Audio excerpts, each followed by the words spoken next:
A very good evening and welcome to UBC News Tonight at 10 p.m. My name is Sharon Chondisha. Let's take a look at the top stories of the day.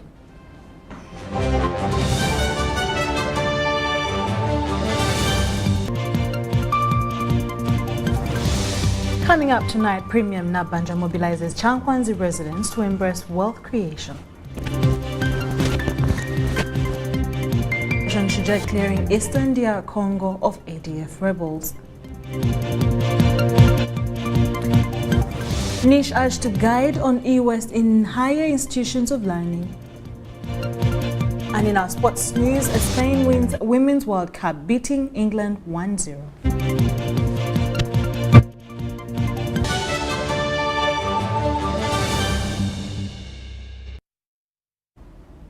Thank you so much for watching UBC TV Inspiring Uganda, and welcome once again to UBC News Tonight with me, Sharon Chondisha.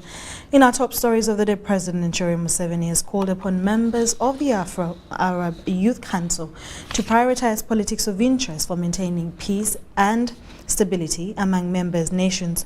He emphasized the importance of promoting ideas centered around interest rather than identity, citing the negative impact of politics based on tribes and religion. During a meeting with the Afro-Arab Youth Council delegation, President Museveni shared his experiences from Uganda's history, highlighting how the country overcame similar challenges by focusing on balanced policies. He stressed the significance of interest-driven ideology and urged the youth to foster cooperation between Africa and Arab countries. President Museveni pledged support to establish the Afro-Arab Youth Council's international headquarters and advocated for their participation in the Afro-Arab Africa Summit. The Council's president, Dr. Abdul Hadi, discussed plans for developmental programs in Uganda, including educational initiatives and medical camps. لأن هذه الأحزاب كانت مبنية على الهويات كاثوليك البروتستانت tribes القبائل. So that's what our input was rubbish. What is important is not هوية, it is مصلحة. نحن لذلك قلنا فمداخلتنا كانت أنه المصلحة فوق الهويات. That was the real new idea. فهذه الفكرة الجديدة. So that's what your youth group should clarify that. فمجموعتكم هذا يجب أن تقوم بتوضيح ذلك للشباب. What is the ideological position of this group? ما هي الموقف الأيديولوجي لهذه المجموعة أو لهذا المجلس؟ Because ideology is like medicine. لأن الأيديولوجية مثل الدواء. It's like when you look at a patient. وتشابه مثل ما تنظر إلى شخص مريض أو مصاب. You must diagnose his sickness. يجب أن تقوم بتحليل أو فحص تشخيص المرض. What is he suffering from? لابد أن تعرف مما يعاني، من ماذا يعاني من ماذا يعاني الشخص. Because if you don't get the correct diagnosis, إذا لم تتحصل أو إذا لم تتمكن من الحصول على تشخيص السليم أو الصحيح، there is no way you will get a correct prescription. لا يمكن أن تجد وصف دواء يعني مناسب أو الذي ممكن. So if you think the important thing is هوية إذا كنت تعتقد أن الأهمية تكمن في الهوية أنت بعدين أنت في مشكلة. But our diagnosis that time in 1960s was no مصلحة. ولكن نحن تشخيصنا في ذلك الوقت كنا ننظر وخرجنا بأن المصلحة أحسن من الهوية. So if a powerful youth group can come up and strengthen that idea and spread it. لو خرج مجموعة شبابية قوية وتقوم بنشر الوعي حول هذه and purify it. وتقوم بتصفيتها. You see, for instance, like here in Uganda. أعطيكم مثل هنا في أوغندا. Because we had a long time to debate and discuss. كان لدينا وقت كفاية من الوقت لمناقشة وحوار. We have been able to balance all these ideas. Government has pledged to support farmers with extension services and also link livestock farmers with international breeds with National Agricultural Research Organization to ensure they do cross-breeding with local breeds to improve the quality. During the Farm Mobilization Expo in Chankwanzi District, the Prime Minister, Robert Nabanja, said government encourages artificial insemination, as you're about to witness in the next report. The main economic activity by residents of Chankwanzi district is livestock rearing, with the east of the district renowned for crop production and west for cattle keeping. All these exhibitors have turned up to participate in the 2023 Farmers Mobilization Expo in Bukwiri, Chankwanzi district. One of the exhibitors is Bukinda Ranches, who mainly rears animals like goats and sheep for breeding and cattle for beef.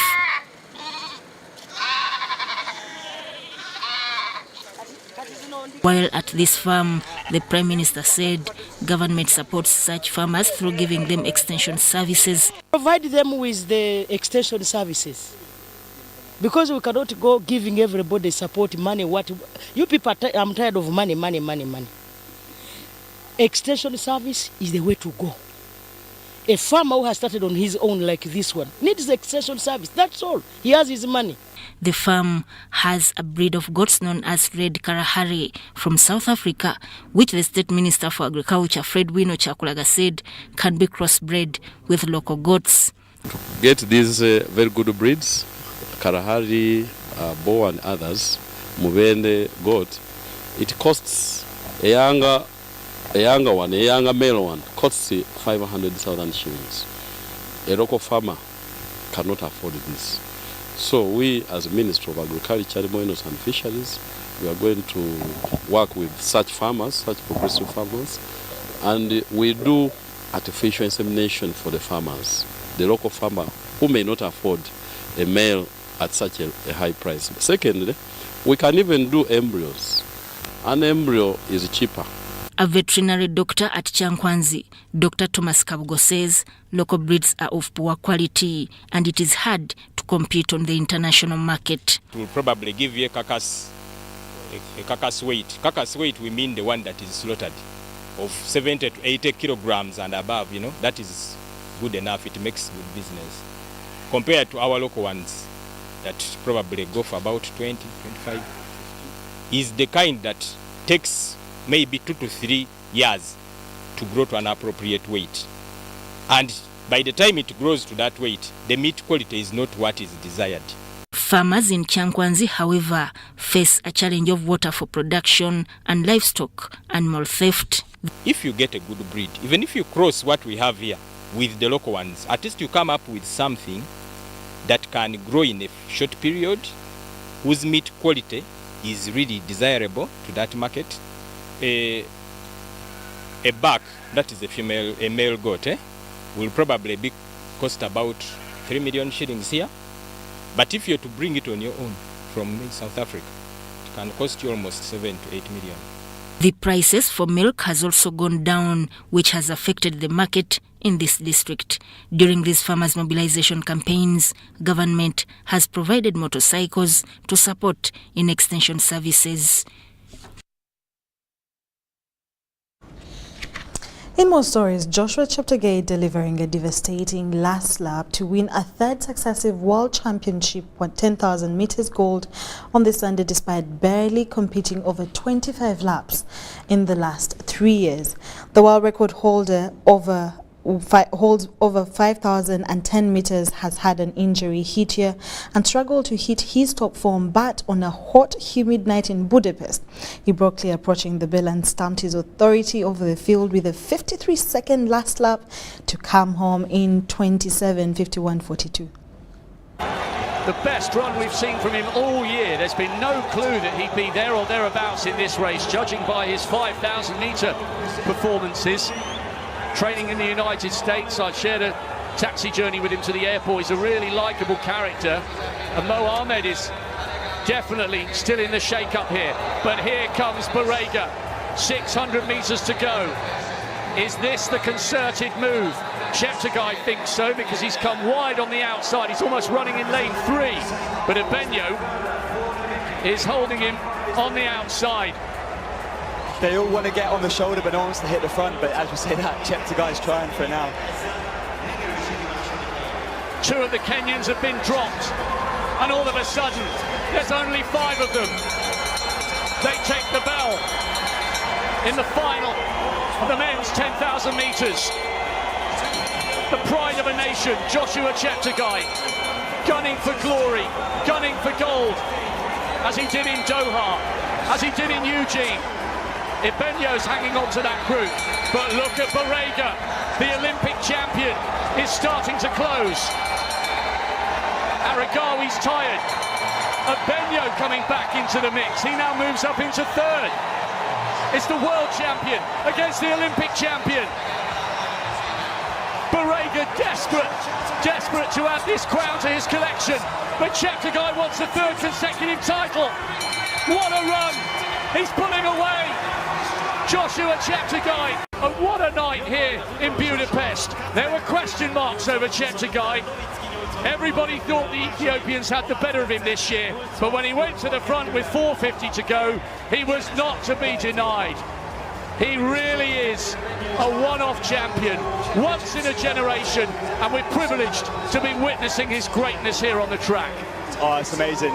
We said about the Ethiopians they were going to be able to put a 53, 54 second last lap in to try and break Cheptegei, but Cheptegei is the one that put that in to try and break them, and the way he looked down that back straight, so strong, and yeah, he's 3-time world champion now, and true class.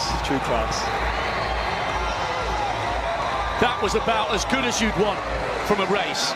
The Olympic champion against the defending world champion with 200 metres to go, and fair play to Ibenyo for out-dipping Barega on the line and nicking him for the silver. That was a fabulous race. It's the most intense physical game of chess that our sport offers. I think in some ways, I've run a 10,000 on the track as well as a marathon. I think psychologically there's something so hard about the 10,000 because you have to go so hard to run a decent time. I think it's equally as hard as a marathon in a different way. It's just a war of attrition, and there's so many chapters within the race that... Wow, what a race. Thank you so much, Joshua Cheptegei, and congratulations to Uganda.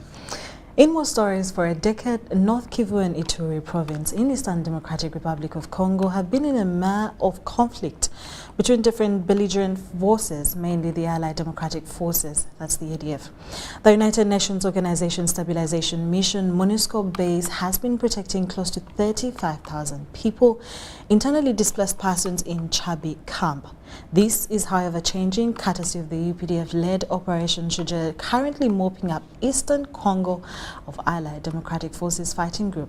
The rebel camps have been disbanded and Congolese are returning to their communities. Take a look as Haruna Mtesa reports. According to International Committee of Red Cross, the escalation in fighting between armed groups in North Kivu and Ituri provinces in Eastern Democratic Republic of Congo had displaced 600,000 Congolese. For over 10 years, Chabi IDP camp has been home to over 35,000 Congolese, living as internally displaced persons in their country in fear of being attacked by ADF operating in their communities. The camp was next to MONUSCO peacekeeping base in DRC. Congolese who fled the ADF insurgents were living here in these designated makeshift shelters, while the remaining portion depended on host families. Nguvu, unaona kama mnapiga adui sasa anakuwa nje ya eneo yetu ya Boga. Ile tunashukuru sana president yetu Felix ya Republic Democratique du Congo na president ya Uganda kwa kazi kubwa walifanya kusudi amani ipatikane hapa. Ilikuwa mbaya sana na ndio iliacha watu walitoka hapa, wengine wanaenda Uganda, wengine wanaenda Bunia, na wengine wanaenda Bakomanda, wengine wanaenda Kubeni. But because of the peace that has been brought about by the two forces and the civilian population, the two forces of the joint forces of UPDF and FADC have really sacrificed a lot in these areas through fighting this enemy. They have defeated the enemy. So therefore, the biggest camp, internally displaced people's camp at Chabi, which had about 12,000 people, that was a population of around 12,000, have gone back to their homes in the areas of Wakadi, in the areas of Masin, in those areas of Zunguruka, which I have mentioned before, Bikima, those areas of Malulu, up to Maribong. The situation was similar in areas of Kainama, Boga, Chabi, Ido, Nandimu, and Manzobe. Operation Suja Commander Major General Dikolu and Commander Land Forces Lieutenant General Kanja Muhanga visited the deserted camp near MONUSCO base. So I am the commander in Congo for the soldiers of UPDF in Congo. Him is the commander of the entire UPDF army. The Chabi IDP camp is now deserted following the liberation efforts by Operation Suja. Congolese have settled back in their formerly abandoned homes in areas of Kainama, Boga, Chabi, and Brasi. The Commander Land Forces Lieutenant General Kanja Muhanga, who first dislodged the ADF from these areas around 2021, highlighted in this report.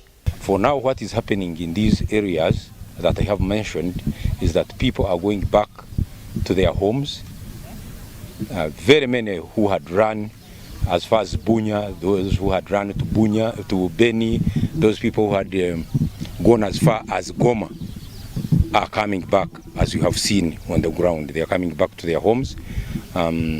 Schools in this area are also opening, churches are opening, health centers are opening, and people locally are working on the roads. The chief of Chabi gave an update of the security situation in the province, formerly characterized by armed groups attacks against innocent civilians. Watu wanaanza kurudia kutoka kukwenda kwao, wenyewe kwenda Boga. Kwa juma hii security hapa Boga iko salama, hakuna shida yoyote. Lieutenant General Kanja Muhanga evokes memories of the offensive action against ADF in Ituri province in close collaboration with FADAK forces. Nguruka, areas of Masin, those areas of Tingwe, all those areas I'm talking about, we have defeated the ADF. Those areas of Tokomeka, those are the areas he had big camps where he had stayed for decades. Those areas of Ido, Ndimo, those areas of Mount Hoyo. Mutesa Sila Haruna, UBC News. Thank you so much, Haruna, for the update. The Permanent Secretary, Minister of Education and Sports, Ketty Lamado, has urged National Council for Higher Education to come up with guidelines for higher learning institutions on the management of E-West. Lamado was representing the Prime Minister Robina Nabanja at the National Council for Higher Education RAN as it prepares to celebrate 20 years of existence. Details follow. Hundreds of students from higher institutions of learning, their administrators and members of the public embrace the National Council for Higher Education run as it prepares to celebrate 20 years of existence. The run held at National Council for Higher Education headquarters in Ntinda was anchored on the theme protecting the environment in higher education institutions through proper e-waste management. The Permanent Secretary, Minister of Education and Sports, Kate Ramaro, represented the Prime Minister Robina Nabanja and emphasized that high institutions of learning need guidelines on e-waste management. E-waste is discarded electronic appliances such as mobile phones, computers and television sets. Higher education institutions to formulate institutional policies and guidelines on e-waste management, and in view of the fact that the country faces severe shortages of qualified personnel to address the disposal of these wastes, curricula designed at various universities and other tertiary institutions should cover e-waste management as a priority. The Executive Director, National Council for Higher Education, Professor Mary Okwakol, concedes that e-waste management is still a challenge in the country. Because of the components, they are toxic, they are hazardous, they are not biodegradable. So the components, because of those characteristics, present a challenge in management. So they require trained personnel, and we have limited personnel who are trained. So we are also urging the institutions of higher learning that as they teach as they design their curricula, let them make sure that the mainstream courses that are concerned with e-waste management. Higher institutions of learning appreciated the theme on the protection of the environment. I think this is a great theme. Conserving the environment is key, and as universities who are training young people, we feel like this is the right message for young people because they are the future. They are the ones who shape what our country will look like 10, 20 years from now. So I think it's a great message that National Council is doing. At CIU, we take that stuff seriously. We are teaching our students to recycle. Our campus is green. We are encouraging growing plants. At Advance, we have a program called Complementary and Alternative Medicine. Complementary and Alternative Medicine, where we harness the herbs and the natural environment and turn into drugs and the chemicals. So we invite you to come and participate in this environmental conservation by turning the environment into a useful resource. More so, especially to our young ones. Higher institutions of learning in Uganda, we value nature, we value environment, and we encourage planting trees and not cutting trees. For example, University of Government University, we are green campus, we have a forest around, trees all over the place. That is what God gave us. That's nature, and we cannot afford to spoil our nature. Uganda National Commission for UNESCO emphasizes environmental education as key in creating awareness about the benefits of conserving the Mother Earth. The run was a non-competitive 5-kilometer run, starting and finishing at the National Council for Higher Education Secretariat. Adia Nakute, UBC. It is exactly 20 years and 4 days since the third president of the Republic of Uganda, General Idi Amin Dada, died in Saudi Arabia. A memorial lecture is being organized in his honor. Now, the chief organizer of the lecture is former Member of Parliament of Bongi County, Hassan Kaps, who says that the engagement is meant to bring Amin's history to life.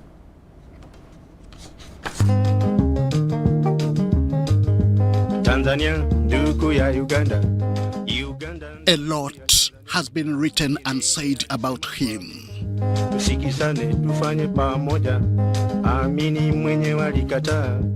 From the bad, the good and the ugly.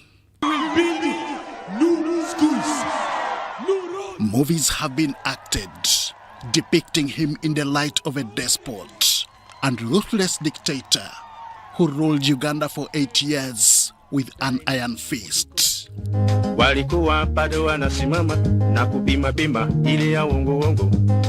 Music has been composed to show the general life of General Idi Amin Dada, both as president of Uganda and as an army officer.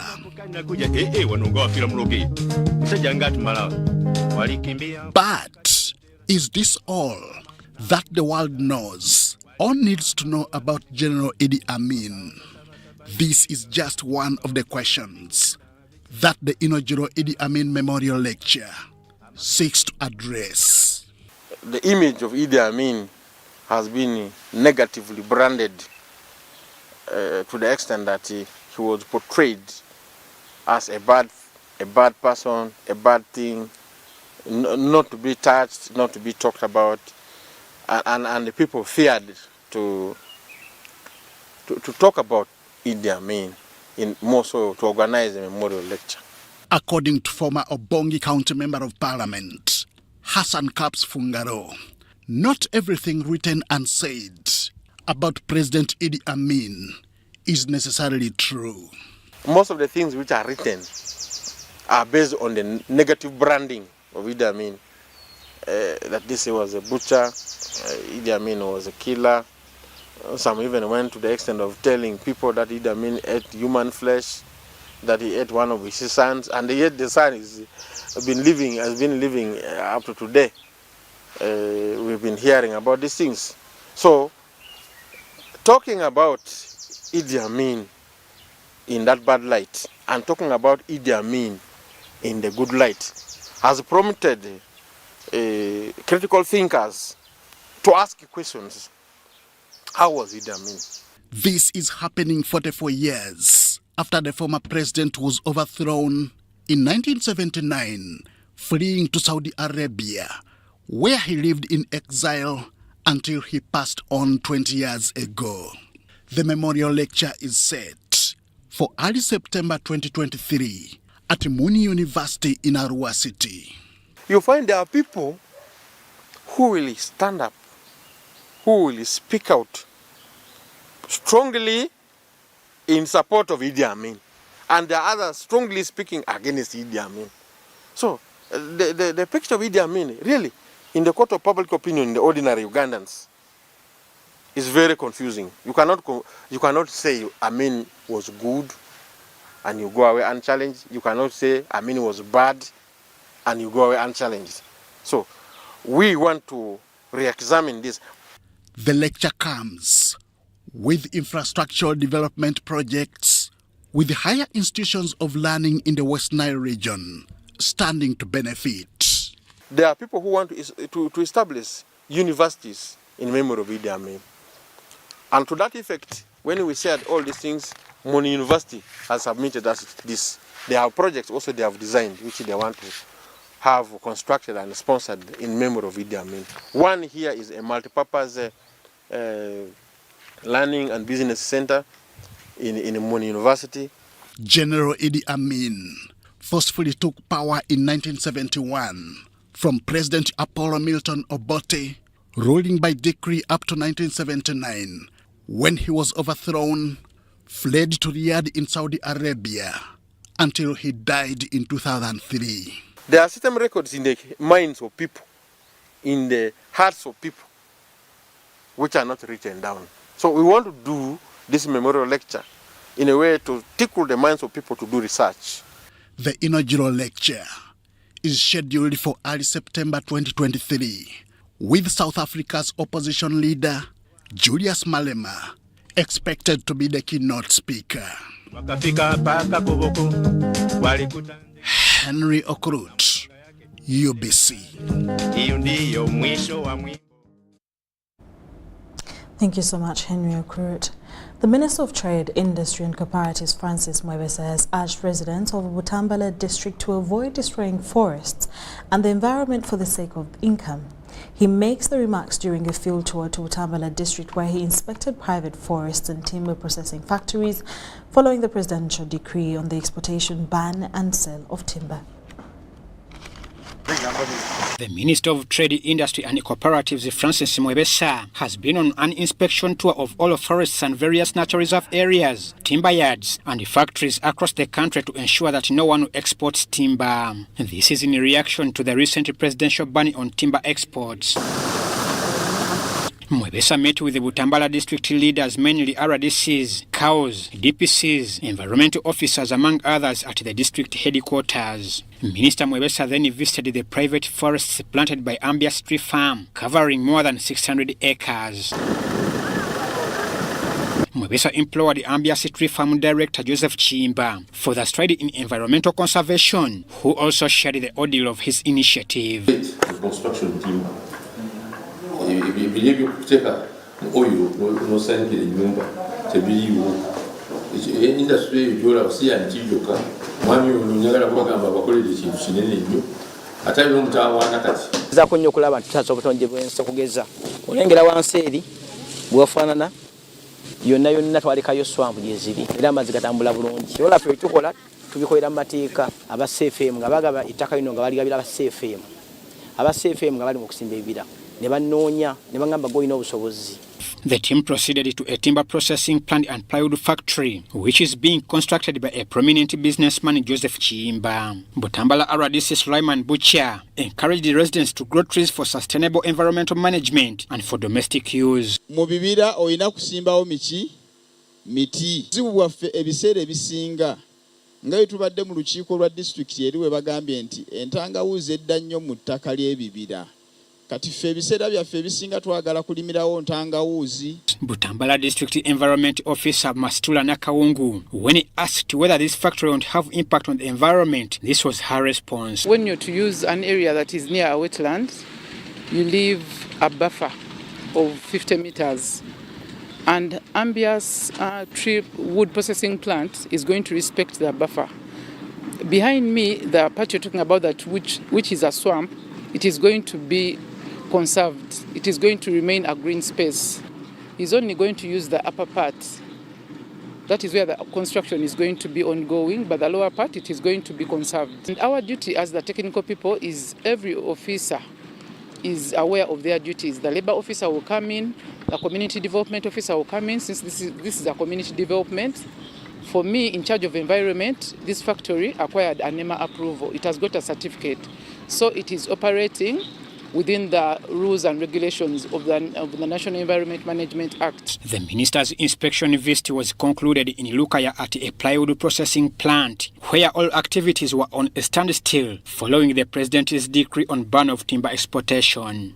The management, led by Zongo Shwanga Kwan, lamented on how they have incurred losses since the implementation of the president's order. This project, we already invested $3.5 million because in the beginning we thought this is a good project because we have a partner who has a lot of trees. We welcome the ban for non-value added. Ivan Juko, Kenneth Tanaba for UBC. Baranyanji Girls School in Ibanda District is set to host the 2023 National Schools Debate Competition. The competition that starts on the 24th of August for 4 days, at which more than 50 schools have already confirmed participation, is intended to train independent thinkers for the future. The best school will get a chance to visit the globally acclaimed Harvard University in the United States of America. High School Crossfire is one of the competition that any child in a secondary school shouldn't miss because of the types of the research that students have to do and the educative part of it, because the topics we debate about are skilling in the brain. People think skilling is basically physical, but sometimes if your mind is well skilled, you're able to do the practical part. I must say that we are very, very excitable to be chosen to host the Crossfire National Competition, and we encourage other schools to come and be part of this competition because from the look of things, it is going to be one of the most amazing debate competitions that this country has had. We are going to host this competition from the 24th up to the 27th of this month, and we are having very many schools who are coming to be part. One thing that the students shouldn't miss out in all this is that you're coming to actually debate about what's happening in your country, and at the end of it all, this is going to be used to implement laws in Uganda. You sound like the mastermind behind everything, behind the better Uganda in a few years to come. And I think we as students find it so amazing when we find that we're making Uganda a better place for the people to come after us. Speech is golden! Speech is golden! Unleashing speech talent! The president of the Rotary Club of Kampala Sese Islands, Irene Nabayunga, has taken a proactive stance towards uplifting the boy child. Her commitment to this cause is exemplified by the creation of an educational play that revolves around family dynamics. Take a look. The core objective of Hope Creator Initiative is to ensure that boys are nurtured and uplifted in a manner that fosters equal opportunities, paralleling the growth trajectories of girls. President Rotary Club of Kampala Sese Island, Irene Nabayunga, unveiled Boy Uplifting Program in association with the Interact Club of St. Kizito High School, Namugongo. Rotary uses 7 areas of focus to serve communities. So far we have used water, sanitation and hygiene at our site in Kisowera. At this site we are going to use basic education and literacy to ensure we pass through, we deliver an educative play on that rotates around family. Nabayunga, in her capacity as the hope-inspiring president of the Rotary Club, underlines the challenges faced by the boy child, including neglect by young men and an alarming surge in crime rates. Boys are the ones who are on the streets. Boys are the ones who are usually charged with murder cases, and even when you find women in prison, they were assisted by the men. So what are we looking at? We are looking at bringing up a holistic boy child who will fit well with this empowered girl child.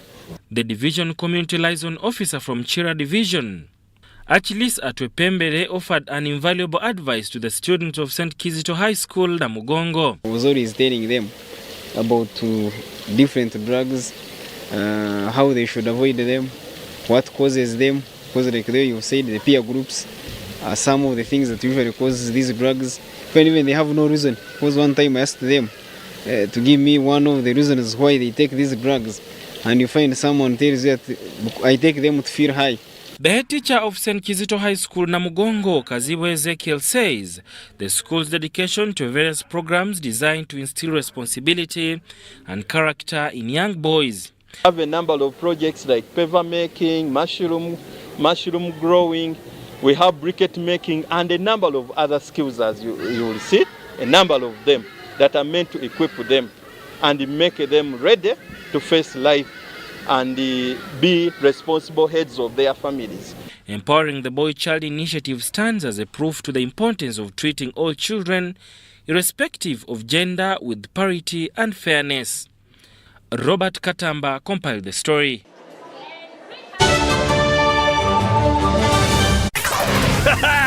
It's super fast internet. Oh, it's a super camera. It's a super battery. Phone battery full. Yeah, it's a super deal. Get the Capote Super from MTN now at a reduced initial deposit of only 49,000 shillings and pay the balance in Pola for as low as 833 shillings per day. Grab this Super Capote deal this Christmas and get 2 GB of free MTN data every month for 8 months. Get the Capote Super now from any MTN shop countrywide. Everywhere you go, MTN. Regulated by UCC.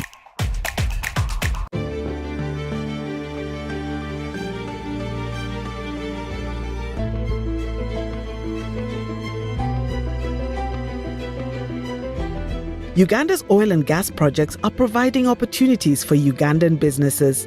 Between 2017 and 2022, 40% of the 3,800 procurements worth $4.4 billion were awarded to 460 Ugandan companies. This includes 41 community-based companies that have been awarded contracts worth $2.3 million. In order to be contracted to supply goods and services for oil activities in Uganda, entities must register on the National Suppliers Database. Over 2,300 entities are registered on the National Suppliers Database. Registration is free. The Petroleum Authority of Uganda, creating lasting value in Uganda's oil journey.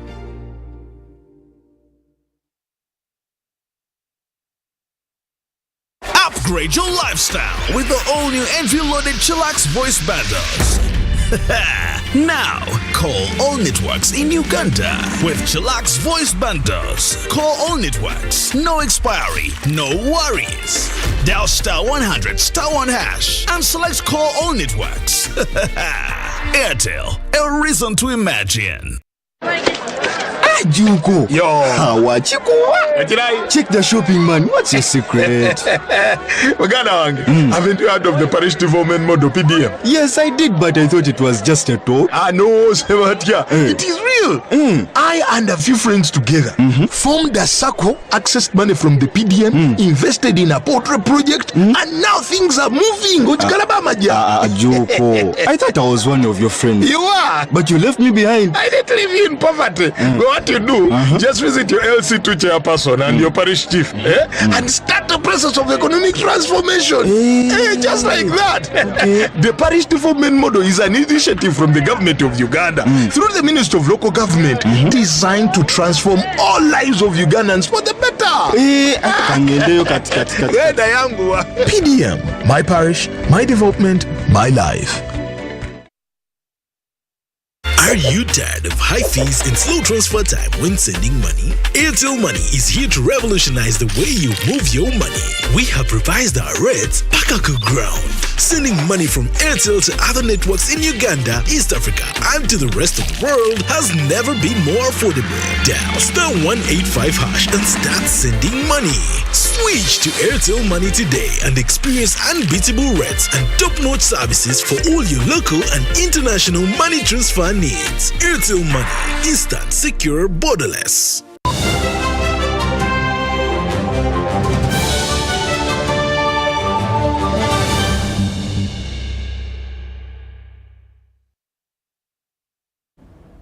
You're still watching GBC News Tonight, and in our business stories, value addition on coffee remains one of the key avenues through which Uganda and Africa will continue to earn foreign exchange.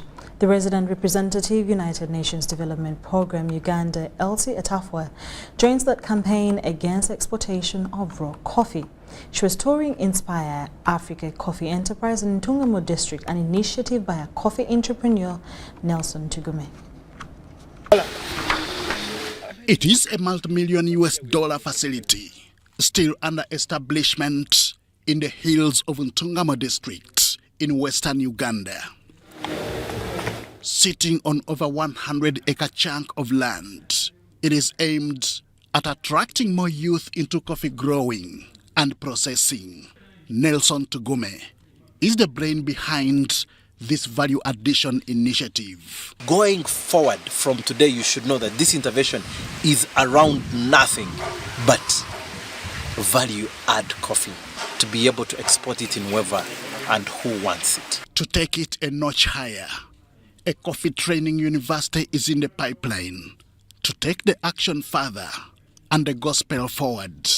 This is because coffee has also become more scientific besides being commercial. In a way that you must have knowledge for you to be able to get value. And therefore, this visit also helps me to really understand how much more we need to put in the university.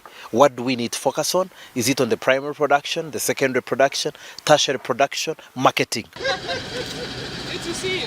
The resident representative, United Nations Development Programme, had arrived earlier to tour the facility. Step by step, each stage was explained to her. So this can be naturally dried to this, or you bring it when it is red and get this parchment. Elsie Atafua was impressed. The principles and the ideas that the facility stands for is one that needs to be upheld. In other words, making sure that we create wealth for Uganda and for the Uganda that we want.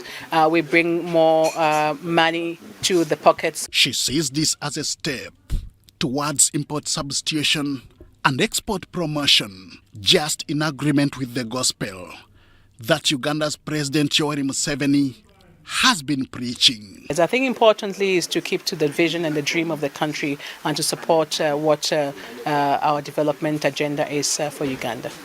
As the tour ended, the duo agreed that employment creation as a result of this facility will begin from the farm before the factory. So at the end of the day, we should be able to see that the farmers get more. We want to see that a lot of the women, as we saw, we heard, have been, working for hours only for 5,000 shillings. Not necessarily here, but that's apparently the coffee industry doesn't pay much per capita. So we want to see that the values, the ideals, the principles that it stands for, it's realized. I think that's what we can hope for. And therefore, I need the ladies to make sure they have more production, better quality, post-harvest management handling, and then earn a better price. If they have been earning $2 on a kilo, let them earn $4. They don't need to come and store no money and earn 5,000. According to a report by Uganda Coffee Development Authority, coffee exports for 12 months in the financial year 2021-2022 totaled up to 6.26 million bags. This was worth $862.28 million compared to 6.08 million bags, worth $559.16 million the previous financial year, 2020-2021. Henry Okrut, UBC. Or them to do something with us. These days, our homes are no longer just the places we live. It's where we attend meetings, go to class, keep each other safe, and entertain ourselves. To do this smoothly, you need a reliable internet connection. Buy the MTN WakaNet router, which connects up to 32 devices and gets a free 40 GB data bundle at only 149,000 shillings. Or buy the MTN WakaNet MiFi at only 75,000 shillings and enjoy a free 15 GB bundle to stream, study, work, and play on the go. Visit any MTN service center to buy the MTN WakaNet router or MiFi and enjoy the internet that does amazing things.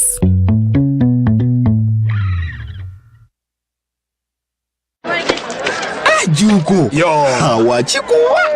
Check the shopping, man. What's your secret? Haven't you heard of the parish development model PDM? Yes, I did, but I thought it was just a talk. No, Sebatia. It is real. I and a few friends together formed a circle, accessed money from the PDM, invested in a portrait project, and now things are moving. Juko. I thought I was one of your friends. You are. But you left me behind. I didn't leave you in poverty. What you do, just visit your LC2 chairperson and your parish chief and start the process of economic transformation. Just like that. The parish development model is an initiative from the government of Uganda through the Ministry of Local Government designed to transform all lives of Ugandans for the better. PDM, my parish, my development, my life.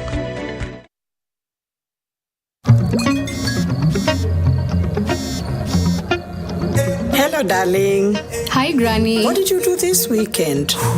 Well, on Friday, I went on a science trip with my classmates to Windy to see the gorillas. Then, we watched the cup final in London. On Saturday, my friends and I met up to hunt some dragons. Again. Also, I taught the vacuum cleaner and the TV this new dance everyone's doing. They're really getting into it. And on Sunday, I went to bed watching the world from space. And you? Yes, seriously, Granny. With Airtel 5G's lightning fast speed and seamless connectivity, you won't believe what's next. Airtel, a reason to imagine.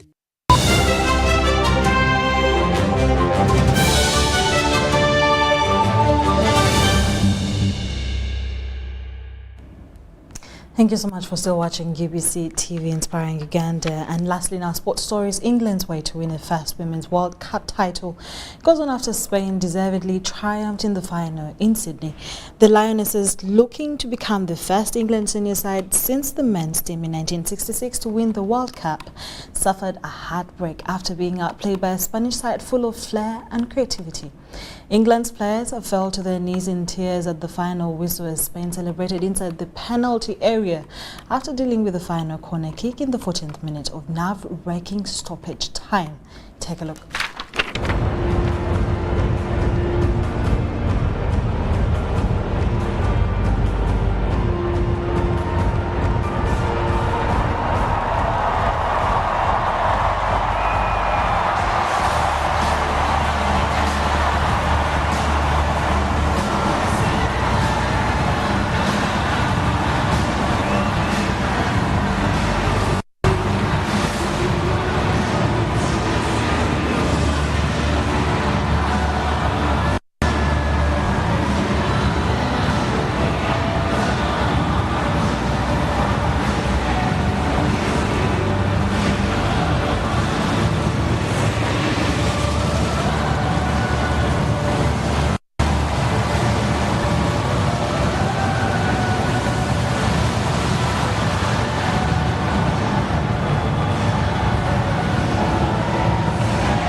And that win brings us to the end of UBC News Tonight today on Sunday, the 21st of August, 2023. My name is Sharon Chomjisha. From the team and I have a lovely night and a blessed new week ahead of you. Bye-bye. We're having a reduction in weather activities in most parts of our country. And this is due to the region that is over the tip of South Africa that is both continental and maritime, pushing the rain belt far north of our country, hence leaving us with dry conditions, though some other areas are still having spillover of rainfall due to our local effects. Tomorrow morning, though, we expect to wake up with sunny conditions in the central part of our country, in the west, in the central and the eastern part of the country. Even in the north is going to have sunny conditions. But afternoon hours, we are seeing a change, a pickup of light showers in the central part of our country, in our capital city, Kampala, and Masaka, but the rest of the area to have sunny intervals. In the eastern part, we're having a light showers picking up in the Tororo and Jinja sector. Apart from Salt, we are having sunny conditions at maximum 33 degrees Celsius and 29 for the rest. The western stretch with sunny intervals at maximum 29 degrees Celsius across Masindi and 32 across Kasese.